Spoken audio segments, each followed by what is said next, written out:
दिल्ली प्रदेश भाजपा कार्यालय में Delhi state legal cell द्वारा 72वां संविधान दिवस मनाया गया, जिसमें हजारों की संख्या में जज वकीलों ने हिस्सा लिया। इस मौके पर संविधान निर्माता बाबा साहेब भीमराव अंबेडकर जी को याद किया गया। इस मौके पर मुख्य अतिथि प्रदेश अध्यक्ष आदेश गुप्ता, कैबिनेट मंत्री सांसद मीनाक्षी लेखी तथा कार्यक्रम में पहुंचे कानून राज्य मंत्री एसपी बघेल ने क्या कहा है कि हमारी बीजेपी कार्यालय से खास लेकिन नेता बुद्धिजीवियों की श्रेणी में अभी शामिल नहीं हो पाया।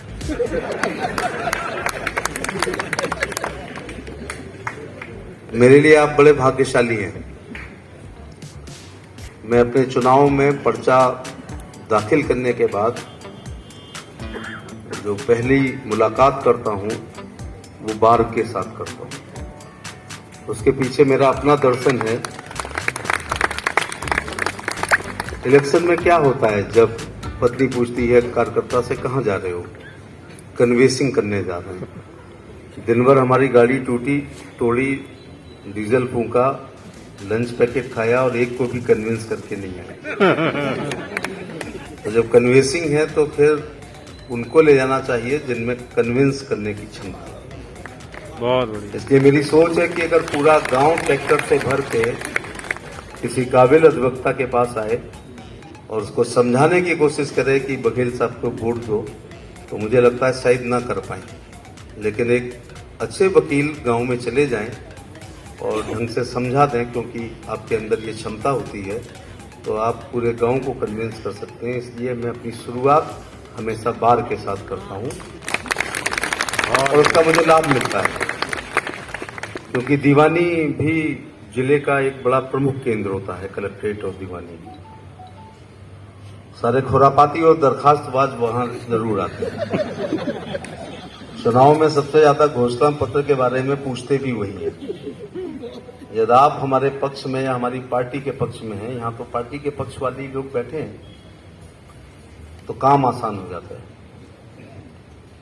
लेकिन वोट मांगते हुए वकील साहब मिलते हैं तो मैं नमस्ते करके कन्नी काट जाता हूं, क्योंकि काफी समय बर्बाद करेंगे। बाद में कहेंगे कि आपके घोषणा पत्र के पैराग्राफ 3 की चौथी लाइन जरा ठीक नहीं है, उसको समझाओ। तो मैं नमस्ते करके निकल जाता हूं। मैं आपको समझाऊंगा नहीं, बल्कि मेरे लिए अगर आप समझाएं, इसलिए मैं बार में जाता हूं। केवल आज आप समाज की मदद नहीं कर रहे हैं। जंग आजादी की जो लड़ाई हुई थी, उसमें प्रमुख 5 अगर हम नेताओं के नाम लेते हैं, वो सारे के सारे अधिवक्ता थे।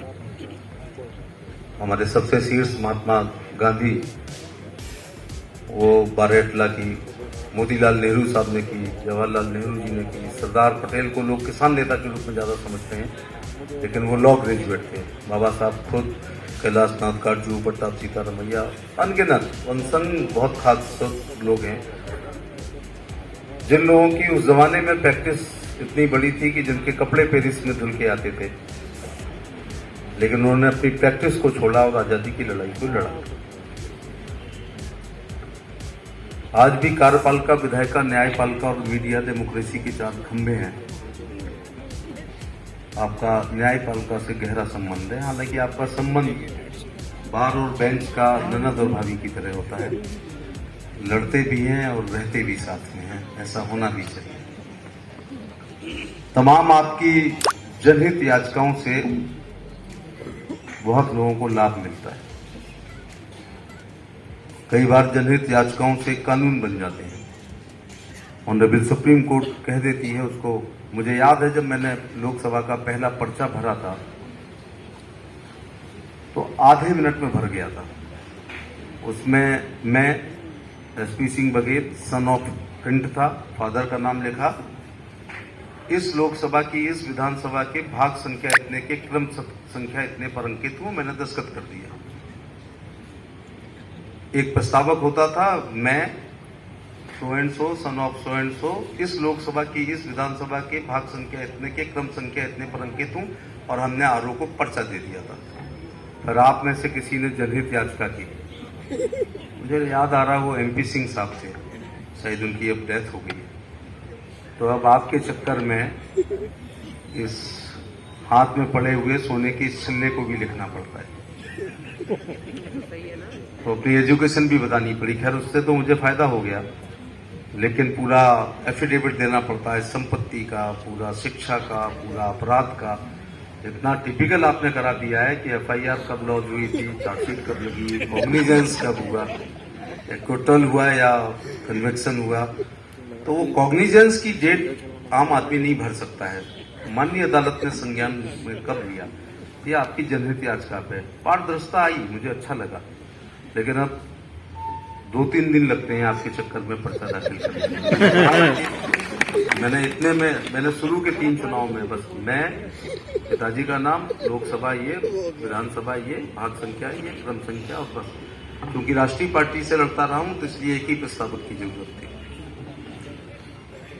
अब प्लॉट, दुकान, मकान, कॉमर्शियल, एग्रीकल्चर, जमीन, मार्केट रेट, सर्किल रेट आदि आदि सब लिखना पड़ता है।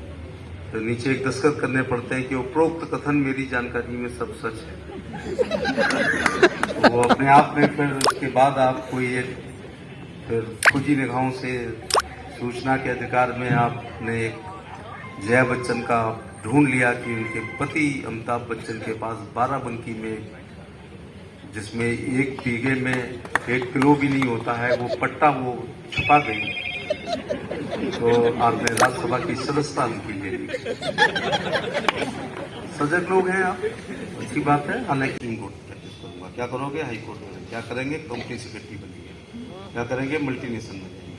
और वो जो सिम्बॉयसिस वगैरह और लॉ यूनिवर्सिटीज पूना ऊना की हमारी RML और दिल्ली के तो महान विश्वविद्यालय हैं, अब बदल रहा है। अब बीच में जो मेरी पीढ़ी में कुछ नहीं होने पर लॉ ग्रेजुएट होते थे, लेकिन अब 9th क्लास में बच्चा तय कर रहा है, तो देख लेना आने वाले समय में आपका कंपटीशन बहुत तगड़ा होने जा रहा है। बहुत बहुत धन्यवाद, आपने मुझे बुलाया।